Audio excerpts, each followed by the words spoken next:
Hi, this is Jim Atkins. Welcome to our broadcast, our webinar 3. I want to thank everybody for coming today.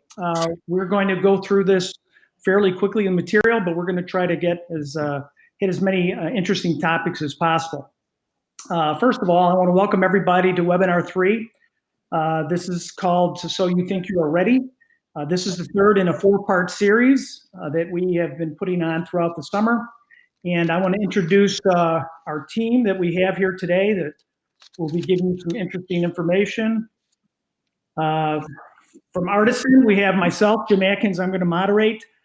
We have Dan Kadoff from Artisan Advisors, John Hecht. We have Kevin Tran from Waller. And we have Wes Scott from Waller as well. A little bit about Waller. Waller is based in Nashville. He has offices in Austin, Birmingham, and Chattanooga, and Memphis. It was founded in 1905, little ways ago. And they have a national reputation in financial services and healthcare industries. And I want to personally thank Kevin and Wes for participating today. Thank you for having us. You're welcome. So what we're going to do is just real quickly, let me just kind of sum up where we were. Our first webinar was called Setting the Economic Stage. And in that webinar, we talked about where the economy was and where the economy most likely would be in 2021. Then webinar 2 was the strategic planning process during the downturn. And we talked about how it might be very different, this planning process in 2021 as it is going to be in the past. So we went through that. And now for this particular webinar, we're going to talk about, are you ready? So you think you're ready. And try to go through some of the issues and some of the things that you should look at as you're starting to do your strategic planning. But before we do that, let's just kind of warm up a little bit. And let's see here. I got some questions here that everybody should just think about. First of all, have you assessed your institution's strengths and weaknesses and threats in light of your institution's view of the economic condition of the economy and the banking industry over the next 12 to 24 months?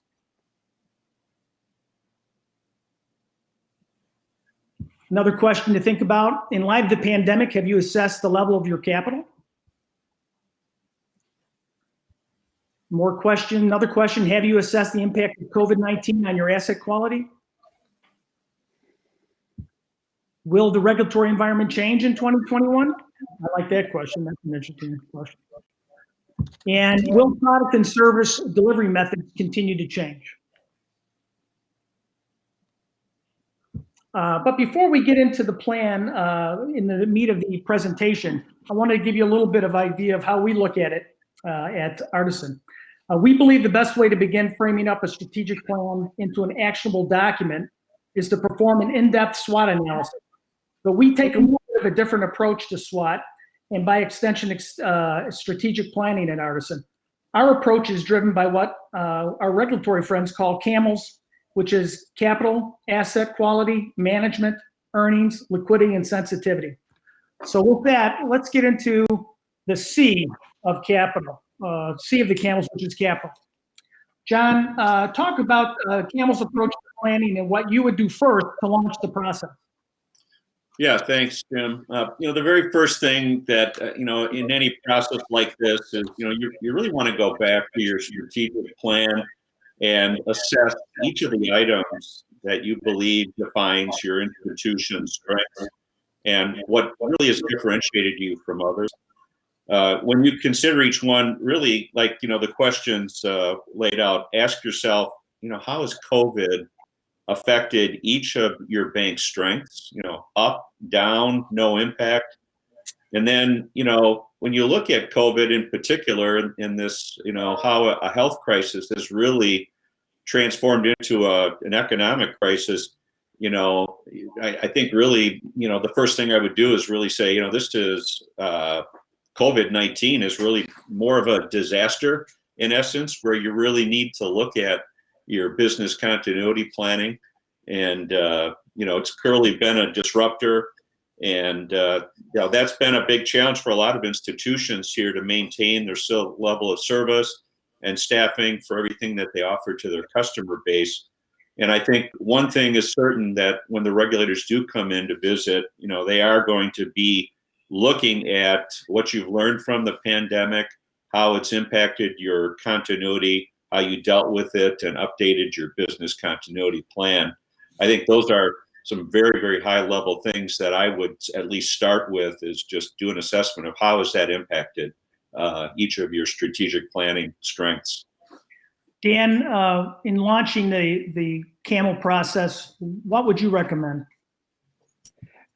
I think one of the things everyone needs to keep in mind is, what is the current environment, economically speaking?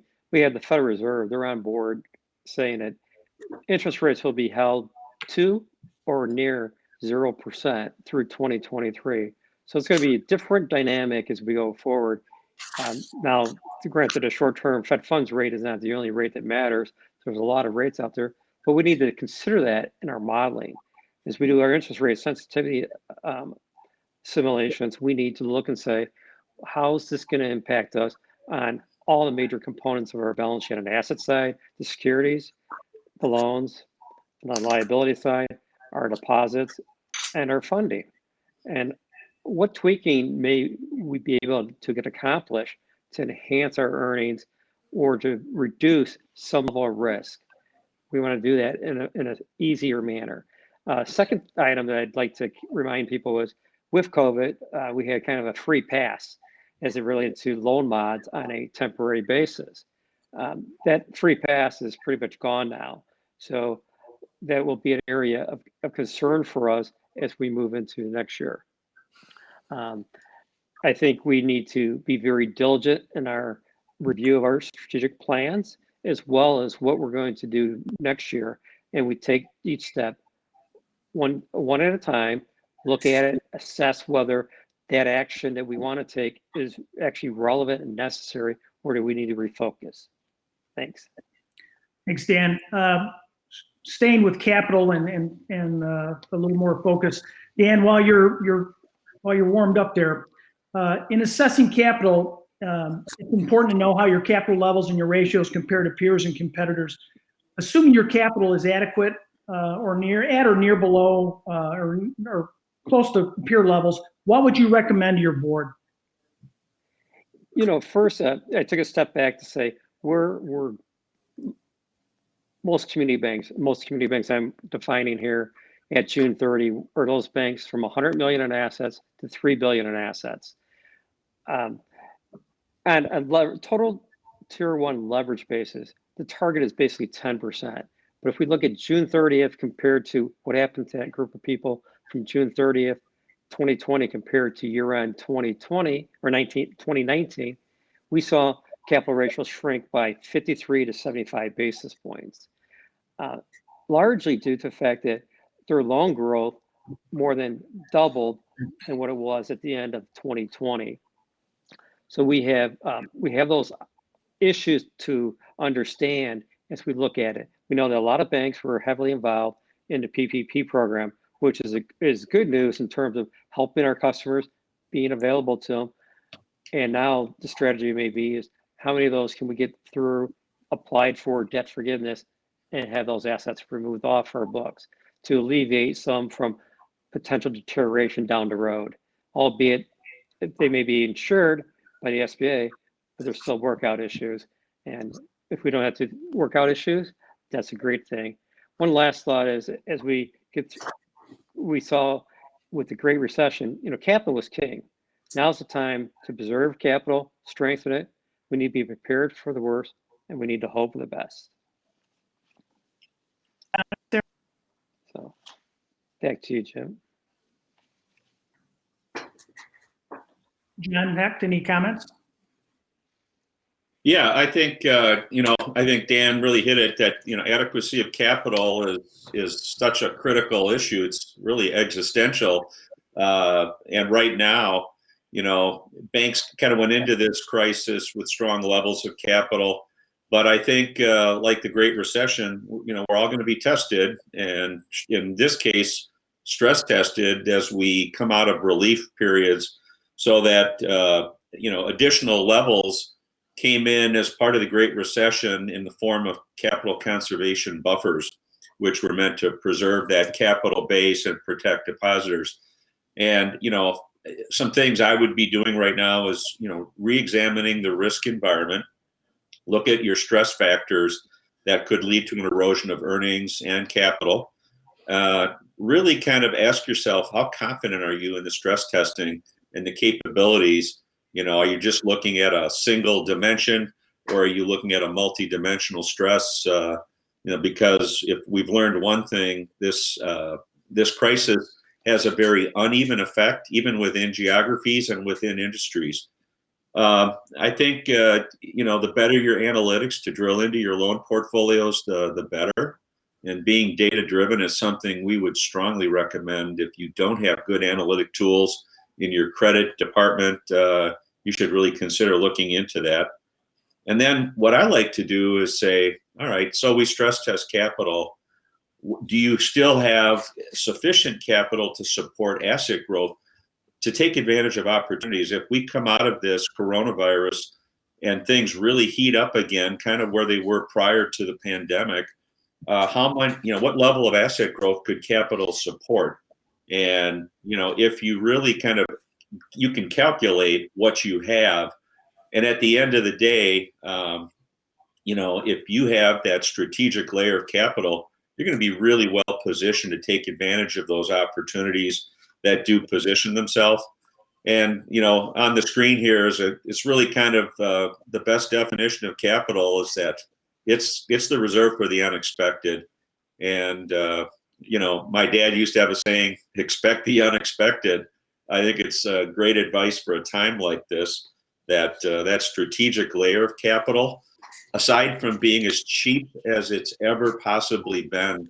And why bet on the downside to go in skinny when you can, build your capital base, have that extra cushion?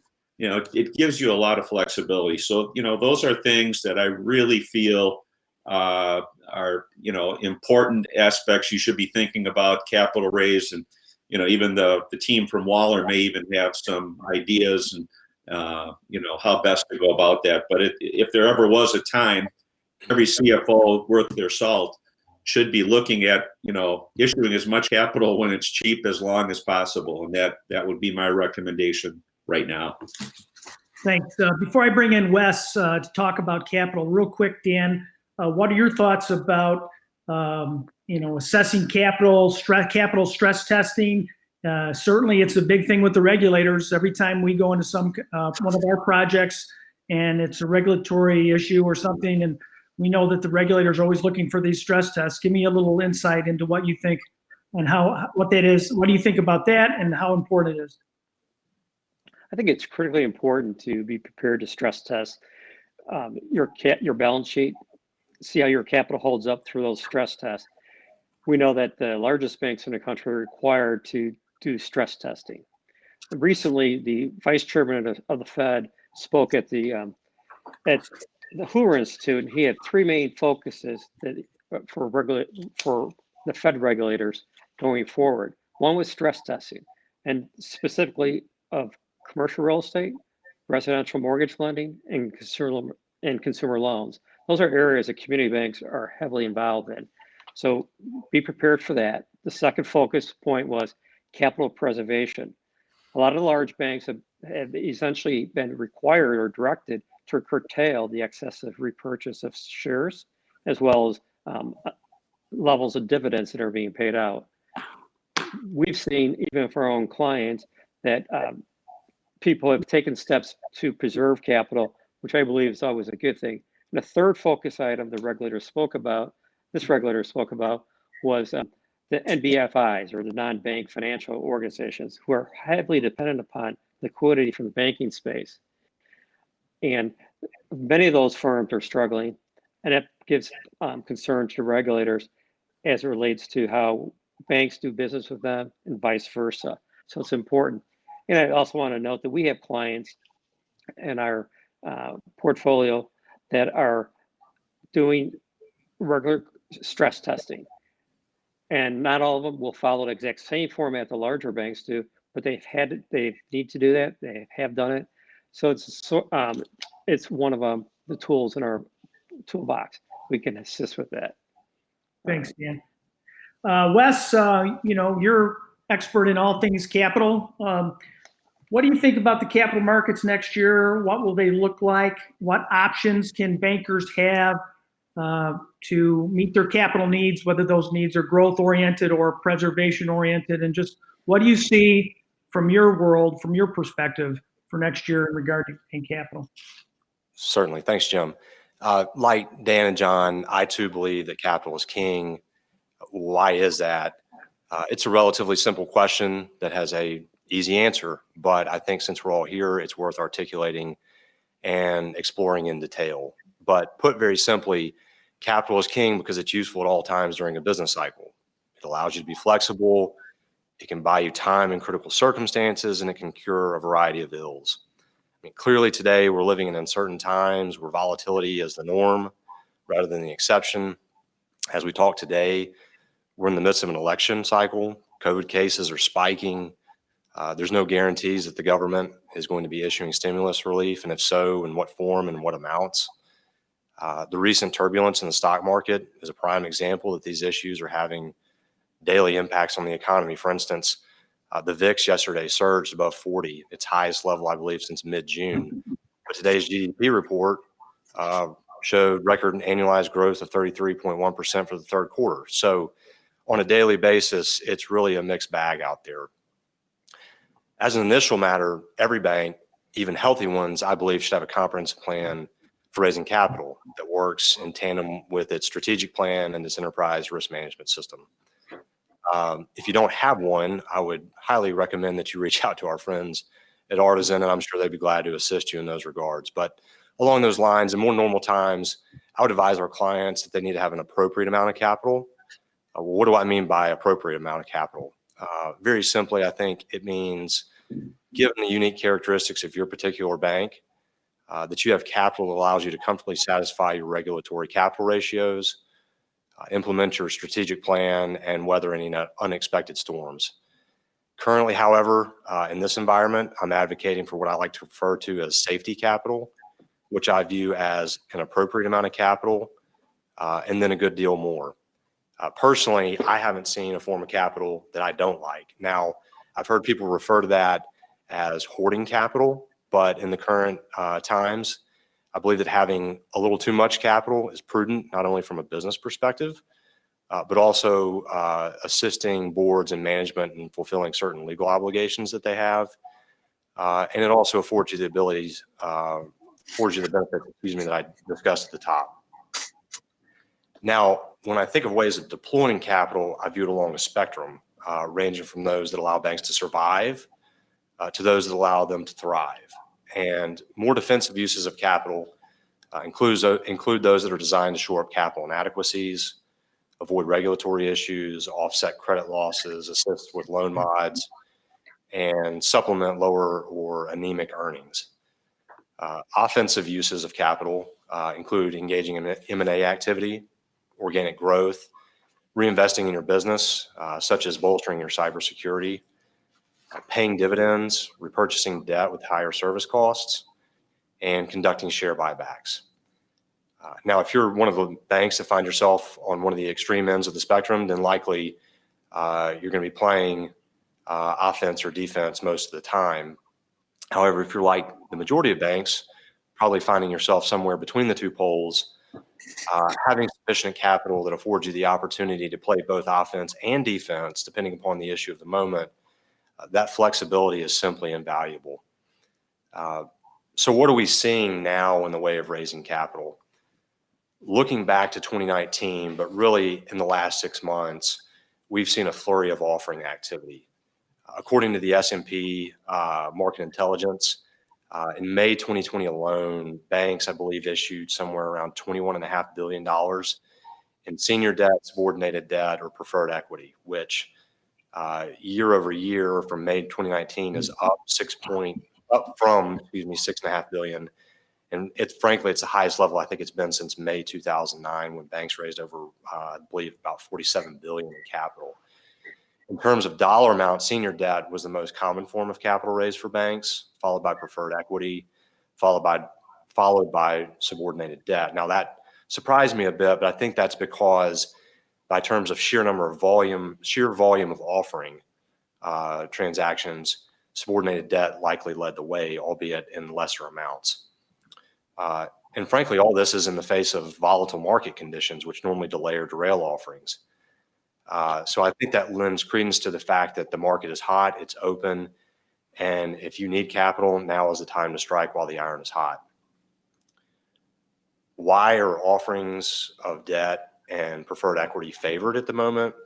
Largely, I think it's because these forms of capital can be procured at attractive interest rates because of the lack of their dilutive impact on existing shareholders and because of their capital treatment.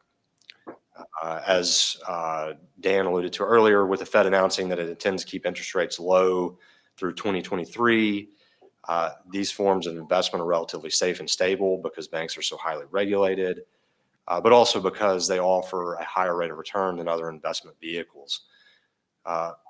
Additionally, these forms of capital have little to no dilutive impact on existing common stockholders and little dilutive impact on tangible book value. At a time when earnings are choppy, the last thing you probably want to do unnecessarily is further dilute your existing shareholders. That probably would not be viewed favorably by them. So regarding preferential capital treatment, Kevin, my colleague, is here with me. I may let him speak to that a little bit more.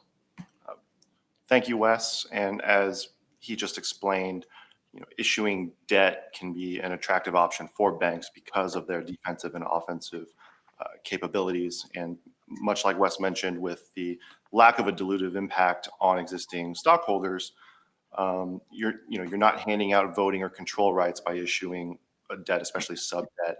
And especially with sub debt, you're not looking at a lot of the pretty onerous financial or operating covenants that you normally see tied to on more traditional senior debt. And in terms of preferential capital treatment, in all likelihood, when a bank issues sub debt, they're going to ensure that that debt qualifies as tier 2 capital. And generally speaking, if you're operating in a holding company structure where you have the holdco and then sitting underneath is the bank sub, it's not going to be uncommon for the holdco to issue debt at their level. And what that means from a regulatory capital treatment is the proceeds from the issuance of the sub debt would be treated as tier 2 capital at the holdco level, which is a good thing from a numerator denominator perspective. And again, it's not uncommon that once the proceeds come in at the holdco level, that those proceeds get pushed down to the bank sub, and at the bank sub level, that capital treatment there usually has that money that's being pushed down being treated as tier 1 capital. One of the other things that I think is worth pointing out as it relates to capital raised through debt offerings is it ties in a lot with the Fed's small bank holding company policy statement. For the most part, the policy statement applies to those banks under $3 billion. So really the bread and butter of the community banking population. And to the extent that you are a qualifying bank under the small BHC policy statement, what that does is it gives you a little bit more flexibility regarding the debt that you issue. Under the policy statement, essentially small BHCs are subject to a more forgiving debt to equity ratio requirement instead of the consolidated capital guidelines that you normally see under the regulatory capital framework. And I'll talk about this a little bit more later, but as a result, with the extra flexibility to access debt markets to raise funds, that can be a great benefit as a lot of the community banks proceed with their strategic planning. So for all these reasons, I don't expect to see in the near future many, if any, common stock raises. Now, regarding the offering style. Is it public, private? I expect that we'll continue to see a pretty decent mix between the two. That said, for purposes of confidentiality, efficiency, and best execution, I think we'll continue to see more private offerings than public offerings, especially for community banks. Private offerings allow banks to avoid certain costly and time-consuming activities, such as getting comfort from outside auditors, and it allows them to avoid more interaction with regulators such as the SEC and FINRA. Unless it's conducted at the bank level, private offerings will sometimes involve registration rights and exchange offerings for registered notes of the bank, so that on the back end, investors ultimately get liquidity. This is usually the case. Registration rights and exchange offers are normally implemented with public banks conducting the offering. With respect to pace, probably an underwhelming prediction, but I don't anticipate that the torrid pace we've seen thus far in 2020 is going to continue unabated into 2021. But that being said, I do expect a meaningful amount of activity well into 2021. And I think that offering activity, though it may slow a bit, it also could accelerate if Congress doesn't deliver additional COVID relief, if we experience more lockdowns or shutdowns, or if the economy doesn't recover as quickly as hoped. And in what may be another underwhelming prediction, I believe we'll see far more in the way of what we call follow-on offerings as opposed to IPOs, because they're far easier to execute and don't consume as many resources as would an IPO. Typically, a follow-on offering is an offering conducted to boost capital reserves and is not intended to be transformative in such a way as an IPO. Within the IPO world itself, I would expect that more community banks will probably seek to undertake what we call a SLOPO rather than a traditional IPO listed on the New York Stock Exchange or NASDAQ. Generally, if a bank is looking to raise a significant amount of capital, they'll look to a traditional IPO on NYSE or NASDAQ. But if a bank is simply deciding to create a public market for its shares without a significant or even a capital raise at all, then typically they may opt for a SLOPO, which is a direct listing on the OTC QX market. But right now, in some, I think the market it's hot, it's receptive to raising capital, and I think as was said earlier, the best time to raise capital is when you don't need it, and it provides you flexibility. So if people are willing to put money in your hand, I say go get it and close your hand. Sure. Wes and Kevin, that was great. Thanks. Let's move on to assets quality, the A in CAMEL. Dan, managing a balance sheet could be interesting in 2021 in what is going to be probably a difficult economy. Would you like to just give our viewers, our listeners, your insights into that? Sure. Thanks, Jim. We need to take a step back as bankers. We need to assess the overall performance of our entire balance sheet, because we have securities, we have loans, borrowings, and deposits. Going back to June 30th, as I referenced earlier, we looked at average loans. So in that universe of about 40% of all the banks in the country that are from 100 million to 3 billion, the average loan size, loans on average assets would be 65 to 72% of assets. We have securities about 72%. We really need to understand what the composition is, not only as a percentage, but the quality of those underlying assets. When we take a look, we took a further look in a different direction. We looked at almost 400 public banks as of June 30th. And we looked at to say, what were those COVID modifications? What did they look like? What we found was that as a percentage of total tangible capital and the allowance, the average was 109%. So that's quite a bit of COVID modifications. The median was 106. That's an area of some concern for the industry and individual banks, as well as for the underlying borrowers. So from an asset quality perspective, we really need to stay focused on being diligent about understanding the issues that our borrowers are having, what steps they're prepared to take, what steps are we prepared to take to make concessions when and if appropriate. So at the end of the day, monitoring our loan portfolios is of paramount importance to us to preserve not only strong lending relationships, but also to enhance and retain our capital. Thank you. Dan, thanks. John, you were recently, we had a management meeting, as we always do last week, I think it was, and you talked about some feedback that you received from the regulators. There was a regulatory panel. You were at a virtual seminar. It'd be nice if we could go to seminars, not virtual, but now we go to virtual seminars. But what would you share? The comments that you had were so interesting to me. What did that regulatory panel say there were a few things that caught your attention? Yeah, I think the slide is, the one that really rocked me, and I'm sure a lot of people. The regulators are saying, prepare for winter. And then we're talking about cold weather. They're talking about credit stress. They say this is going to be a credit event. It will be uneven. They were very, one of the comments I recall that there were 5 different regulators, and this was at the Bank Holding Company Association group, and they just said the signal to noise ratio is really weak right now. If you look at June 30, regulatory reports and non-performing, it looks like, what's the problem? Okay.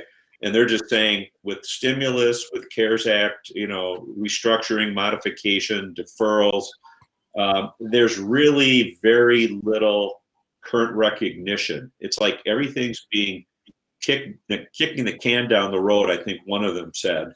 And they clearly are feeling as if they know that certain industries and certain sectors are going to get hit hard. I think we know many of them, leisure, restaurant, the hotel, conventions, a lot of the service industry where people are congregated, where you cannot have a reasonable digital remote service offering.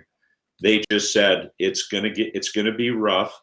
And they said you really need to have a very robust credit stress model.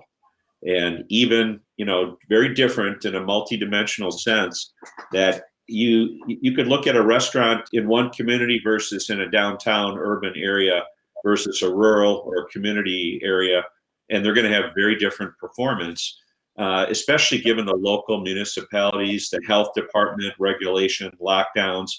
They said it's all over the board. We're really not going to know until the spring at the earliest, maybe even summer. And there is damage. And I think, the one thing they said, and I've seen this true over the years, is that the losses always lag, these economic stress events. Because what happens? Your borrowers are draining their cash down. They're drawn on their lines. They're, trying to extend credit cards, any source of credit they can, once they're no longer really allowed to access additional capital. And then they just kind of throw the keys across the table and say, that's it. And I think even now, operating at 25% capacity for restaurants, you just can't make the numbers work. Now we're going to winter. You can't have outside patios and so forth. So they just said, we know it's going to be rough. So start preparing. And if you don't have a good credit stress model, get one. And if you're not sure, they said, bring in a second opinion sometimes if you need to, which, call it a shameless promotion here. But it's really important that you give your boards comfort and you can prove to the regulators you have the data and the documentation to back up what you're providing, what your expected losses are. They were very adamant. It's going to be a rough one. Well, that's thanks for the good news there. Yeah, I appreciate that. It is Halloween, so yes, it is. embarrassing, right? So let's go on from asset quality to management. John, while you're warmed up there, would you talk about, we've got to assess the institution. We're planning. We're trying to figure out what we're good at, what we're not good at. Talk about how you would go about assessing an institution's strengths.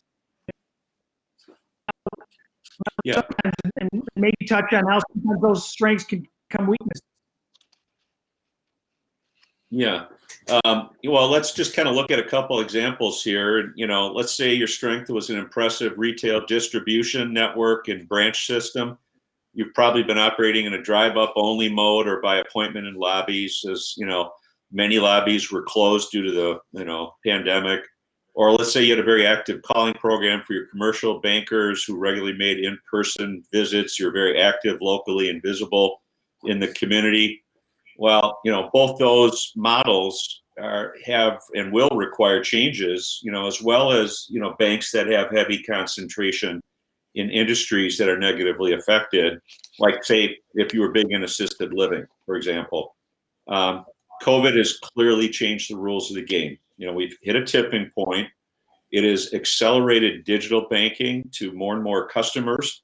And, institutions that had the vision or the fortune to really make investments in their digital architecture pre-COVID probably have found that the increased costs are now paying huge dividends as they've migrated quickly and effectively into the new environment. So I think those are, situations that are kind of on the extremes, but I'll bet it covers a lot of our audience today that operate in that type of a situation. In the same vein, John, what about, assessing your weaknesses in this kind of environment? I mean, you got to assess those too, right? Yeah. I mean, let's face it, in much the same fashion. One of the things that a crisis does is it exposes your weak points. And I think, you have to ask, hey, was my IT system and network robust? Did I have a remote work strategy that I could implement quickly? Was the continuity plan effective? And did everybody know their roles and responsibilities? What about your human resource plan?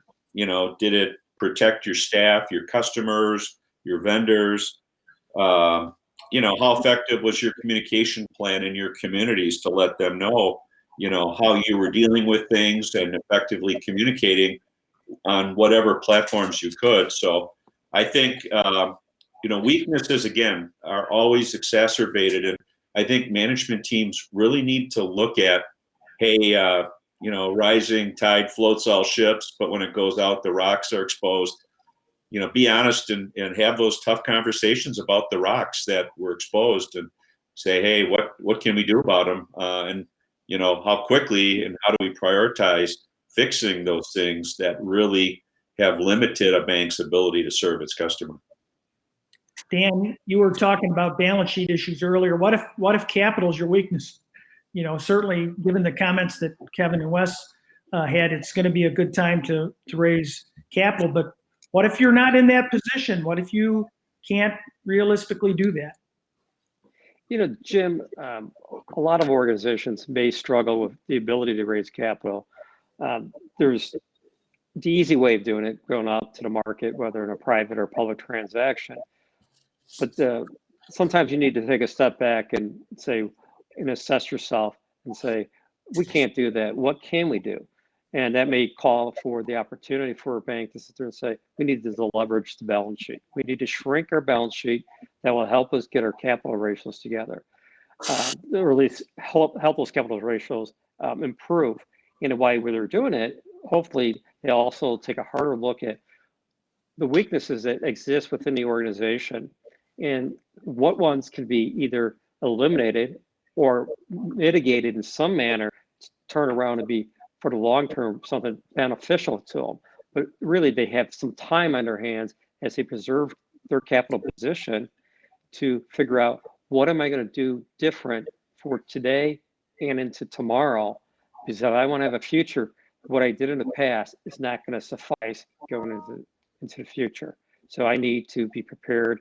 And sometimes that's a really hard thing for boards to accept, is what worked for years isn't going to work any longer. We know if we can't get capital in the easy manner, or let's say more traditional manner, what is our ongoing viability? And those type of conversations are really difficult and challenging for management team and boards to have, but it's something that some people should look at.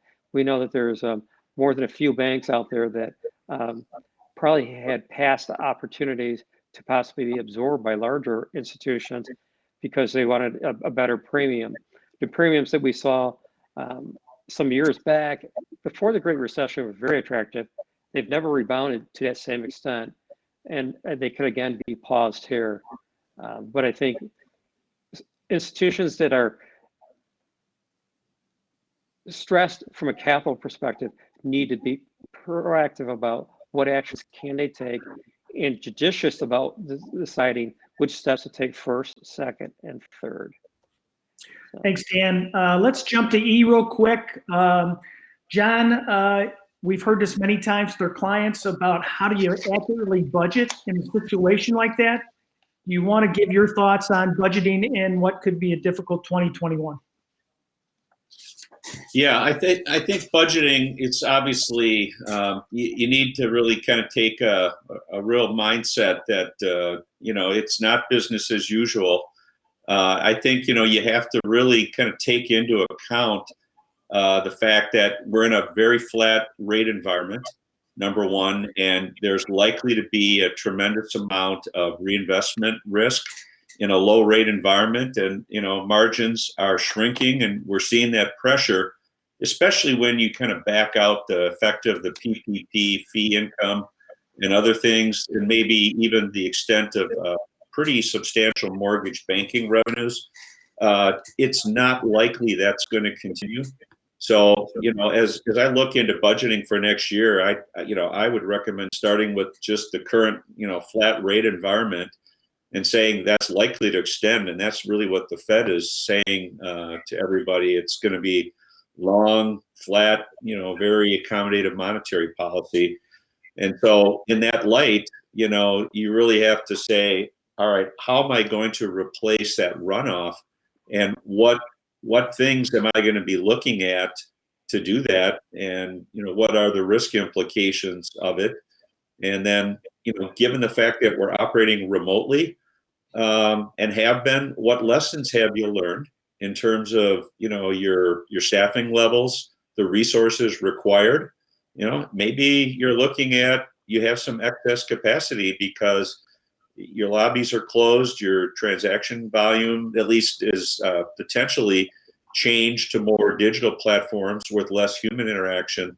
So I think when you look at the biggest portion of your your operating expenses being your comp and your benefits or people related, I think you have to take a hard look at that and try to be realistic about what type of balance sheet growth, and even holding your own might be a good thing. But if I've learned one thing over the years too, that in tough environments you're going to have opportunities when other banks either abandon or limit commitments and capacity to customers.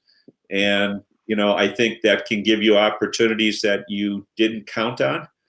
You just have to protect your own good customers first to keep them away, so you can retain that, and then really be open to really opportunities to possibly, gain market share from other damaged or hurting institutions that you compete with that may be giving you maybe not a once in a lifetime, but once in a decade opportunity to pick off some of their good customers. So those are things I'd be looking at. And interest rates, what you're paying for money. If you can't put it to work, why are you paying premium rates on your deposits when all this money flooded in and there's no good alternative investments? You should really be looking at testing the sensitivity and resiliency of your deposit rates, and you really kind of start cutting those back and getting aggressive about it, because now's the time to test their rate sensitivity. If there ever was a time to do that, it's now. And also look at your fee structures, because you're going to have to find a way to replace some of that lost net interest income. Thanks, John. Dan, that's a good segue. Dan, liquidity and sources of funds are going to be an interesting issue in 2021. It could be a different kind of liquidity crisis than sometimes in the past. You want to quickly give your thoughts on managing that in 2021? Sure. Thanks, Jim. Liquidity is always a key feature on anyone's balance sheet. I think most banks seem to be very well set with having excess cash, some of it at zero, some of it a little bit better, earning a little bit of spread. But one of the things that having all the stimulus from the CARES Act come in is it's allowed the banks to have cash. Now, what they need to do is take a look and say, you know, what do I have in terms of deposits, whether it's my organic retail and commercial deposits, or do I have wholesale? And I want to take a step aside for a second. On the wholesale side, we have most banks operate at less than 10%. There are some banks that operate significantly higher than that. For either of those organizations, below or above that 10%, you have an opportunity, assuming you have those excess deposits, to figure out what deposits should you let go. And part of that is probably an economic decision. If I have long dated CDs, whether they're brokered or retail, do I want to keep those? Or if I'm stuck with them, what other adjustments can I make? You want to shore up your earnings through your liquidity exercise, but you also need to understand with for example, with the COVID modifications on loans, that some of your cash flow that you were generating or previously generated from your loan portfolio may not be there any longer. So you need to make sure that you can match and meet your obligations timely. I think liquidity is not a major issue unless you're asleep at the switch, you're not looking at it. And John said this earlier, you need to have a strong contingency funding plan. And he talked about how that should have been assessed on whether you operated it effectively during a pandemic or not.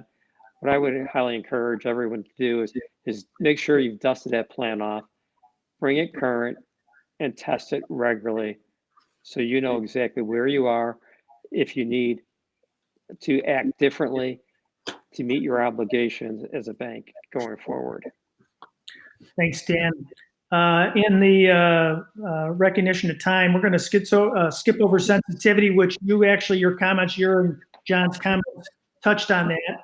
And we're going to get out of the camels now. We're going to talk very quickly about setting goals and objectives. And we're keeping it realistic and flexible. John, we've completed our SWOT analysis. We want to set goals and objectives. Should banks consider flexible goals and objectives given the possibility of different economic and industry scenarios? Yeah, if there ever was a time to be flexible, I think now is the time. What we don't know is how long the coronavirus is going to last, or how long, or how much damage it's going to actually do.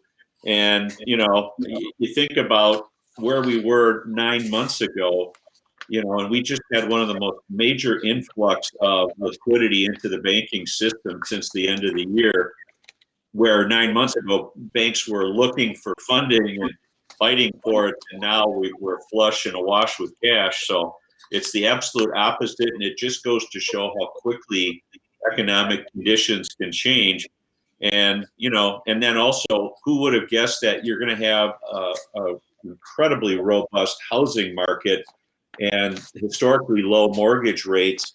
Maybe I would have guessed that, but not the demand for housing that we're seeing and the prices there in a pandemic. That just, there's a lot of things that are somewhat counterintuitive, but I think if anything, flexibility has got to be the key to the day, because we're all seeing how quickly we've gone from incredible prosperity now to, a pretty dire situation, and now in a second wave. It is clearly a different ballgame we're playing these days. Thanks. We're going to move ahead and talk about how we should rethink how work is done. In my opinion, the pandemic has pushed the way community banks and regional all banks really, in the digital space. It's pushed it further than what we would have had in 4 or 5 years. It's really compressed it. John, work sure looks different than it did 8 months ago. The pandemic has caused institutions to rethink. Given the importance of technology in all aspects of banking, how should banks assess their technology strategy as they're putting together their strategic plan? Yeah, great question. I guess you kind of go back and say, how did the bank respond? Did you transition to a full virtual staff, partial, or some mix of physical and virtual? Where most banks were shutting down their lobbies, emphasizing drive-ups, mobile, online banking, bank-specific applications on smartphones. It's how did your systems respond to provide customer support and where were your gaps? I think if you look at a technology strategy, what are your customers demanding? Why prior to the pandemic were the largest banks in the country? Why were they seeing the best deposit growth? Well, because they had the best technology, the best apps that people really are getting very comfortable using, and really we've hit the tipping point there. I think the other thing too, you have to ask yourself is, we're information workers. We sit at computers. We're doing this virtually today. How good is your managed service provider that services your networks, in all different forms with mobile work teams and remote workforces? Are they giving the support you need? And then last, not least, cybersecurity is a major regulatory concern. They keep repeating and emphasizing it. And so are you convinced your firewalls and your training for your people is adequate? I think those are things every bank has to ask on technology as they plan toward the future. Thanks, John. Quick question for you, Dan. Staffing models are under review, right? We've been doing work differently. We've been doing it remotely. We've been doing it by appointment. You have a lot of experience with staffing models and work design. What do you think our friends listening need to consider when they're looking at how to deliver work and how they can adjust to the new reality in 2021? Thanks, Jim. I think banks need to be very flexible in how they look at their current staff, the skill set of the staff, and hopefully they would have with them a strong HR function, because that function needs to be a key stakeholder at the table, contributing to organizational analysis, identifying and fostering developments of the future leaders of the company, and also assisting with succession plan. Succession plan is always looked at as who's going to be the next CEO. Well, that needs to be driven down throughout the rank and file, because as we've seen, things happen abruptly. You need to be able to continue to operate. And if someone's not available or in that seat, someone else needs to be able to hop into that seat relatively quickly so that your customers aren't adversely impacted. There's a lot of work that needs to be done to keep current for all of us on emerging events. We saw that obviously very much through this pandemic. There's so many things to keep in mind. Resources are thin and tight. We need to take advantage of the opportunities as management of institutions to reassess, be nimble in making adjustments, be prepared to realize that certain things that we did previously, we no longer need to do. New things we need to not only do, we need to do better and more thoroughly. So we need to graduate into each step. Thanks, Dan. Go forward. Related to that, John, we're doing things in a different way. John, what's your take on legacy costs and things that are just branch locations, operation centers? The new reality is we're not going to need these things, or at least not to the extent. Building on what Dan said, what's your opinion of that? Yeah, I think that everybody's going to have to reassess their branch strategy. And really, I'm guessing it's negatively affected a fair number of the branch staff with these the changes in the lockdown.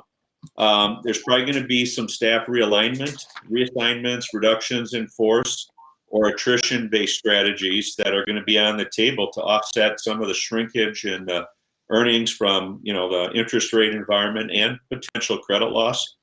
I think if you're leasing space today or locations with no customer contact, you need to really ask yourself if it's time to terminate those leases, provide notice of non-renewal to those lessors, and see if how you're going to migrate to maybe more permanent work from home, remote support, and then if your bank is leasing space to others, they may be thinking the same thing to reduce their costs that have been impacted. So I think all those things you have to really be looking at for legacy cost. And equipment maintenance is something, service contracts. I think you need to be talking to your vendors about, hey, how do we handle this? We're going to shutter some equipment or idle it temporarily. Are you going to get credits for that? Things like that you have to look at every expense really, hold it captive to say, do we still need to do this? And is it necessary? So I think everything needs a sharp pencil right now. Yeah. I want to take a little bit a step, maybe back. I don't know if it's back, but I want to talk about this contingent growth opportunities. And John, you've been around the block a couple times, as I have, and as Dan and the guys at Waller. Talk about contingent growth opportunities and maybe some of your maybe an example from your experience on how opportunities can arise that you just don't see, and how that can affect the long-term viability of a bank and propel it to maybe a higher level of success. Yeah, my experiences really kind of comes from starting a startup bank in Madison back in the beginning of '09, kind of right in the heat of the recession. And, coming out, a lot of banks were struggling. They had been impacted negatively with a lot of legacy loan issues. And one of the markets that was really kind of, left unattended was the multifamily market. And when we started looking at that, we realized that due to both the recession had eliminated some financing commitments to some of these developers and some unique local ordinances on affordable housing, there was really a lack of capital that was allocated to the sector. We looked hard at it, ran the numbers, did the underwriting, and got into that that area in the multifamily, and it became one of our top performing portfolios with under a 1% vacancy rate, great strong debt service coverage, and there were other opportunities that we had from customers who were no longer being given commitments or short-term commitments. They didn't get the capacity they need. They got upset with their bank. They came to us. We were money to lend. We had capital coming in fresh, and we had what I call opportunities of a lifetime to pick off some great customers. And also, we were able to price for risk with a spread, that typically you don't get because it's being competed so hard. And some of our absolute best customers came, at a time because we were willing to do the heavy lifting and the underwriting to really look at industries that had been impacted. And it really helped us to propel us to, really good, strong growth. And we actually were one of the safest banks in the United States as well. And the bank was sold about 6 years later after a really strong growth track, for a nice premium. But it was because we were open and willing and had, money to lend and capital behind us when other banks were struggling and hurting and not calling on their good customers. And that's one of the things I'd encourage all banks. Don't forget your good customers right now. They need to hear from you. Very good, thanks. Let's go to how the regulators affect your strategic plan. They are our partners in this to a certain degree, and so we have to take into consideration, what they look at, what their viewpoints are. Kevin, would you like to talk about how the regulators evaluate an institution's strategic plan, and what does a management team need to prove to the regulators that a strategic plan is a good one, especially during tough times? So I think, this might be a simplistic view of seeing things, but I think there are two main things. One, John mentioned earlier about having the documentation to support whatever strategy that you're pursuing, but also recognizing, and I think we've touched on it several times throughout the discussion, is, call it flexibility, call it agility. It's just the ability to respond to small, medium, and large shocks, especially in the regulatory space. I think that's going to make your regulator feel very comfortable. So I think it's worth, kind of talking about what types of regulatory issues tend to derail or impact positively or negatively a strategic plan. Again, I think this might be a simplistic way of looking at it, but I tend to look at things in two buckets. You have your regulations, which are quote unquote infrastructure changing. And what I mean by that is, you look at rules like CECL, which was a pretty comprehensive redo of how accounting is done at banks. You look at the Volcker rule, which ended up limiting and prohibiting certain traditional banking activities.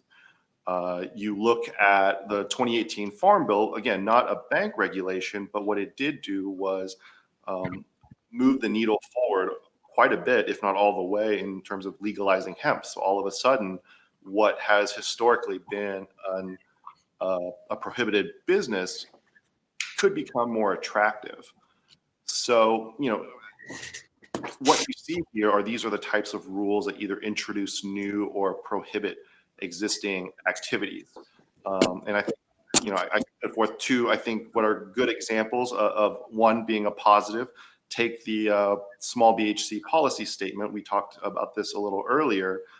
Back in, I want to say 2014, the threshold was raised from 500 million to 1 billion. And then I think very recently, the threshold was raised from 1 billion to 3 billion. So in about a 5-year span, you saw a $2.5 billion swing in terms of who would qualify under the small BHC policy statement.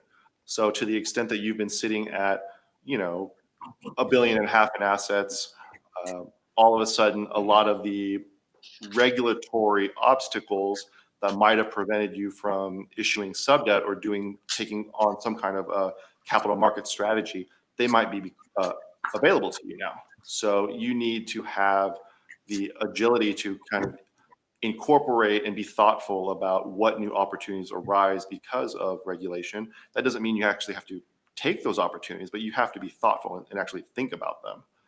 And on the flip side, you have something like the Volcker rule. And I understand that this may be more applicable to the larger banks, but just imagine that back in 2011, 2012, you're setting forth your 5-year strategic, and you decide that prop trading is going to be a big pillar of your strategic plan. Well, 2014 Volcker rule comes about, and a lot of the prop trading becomes prohibited. So, you're going to have to quickly pivot away from a business line that's no longer viable and think of, you had all these projections for your prop trading desk. How are you going to replace that? And so again, it all goes back to being agile. And in the second bucket, I think you have the more evolving regulation bucket. And what I mean by that is you're always going to have your staple capital, liquidity, and leverage regulations. Even though we went through a pretty large overhaul of the regulatory capital framework in 2013, at a baseline, you're still dealing with the premise that maintaining minimum levels of capital reserves is a good thing, and you just don't over-lever. So, to the extent changes happen over the years as agencies see more data and understand trends, what a bank doesn't need is some kind of magic crystal ball or a system, if that even could be developed, that tries to anticipate all of these changes. Instead, what you want to have is a pretty coordinated enterprise-wide risk management and compliance structure that allows you to adapt and react on the fly in a coordinated manner as these regulations evolve, whether it's deregulation or more regulation, because in either case, costs come with any type of regulation.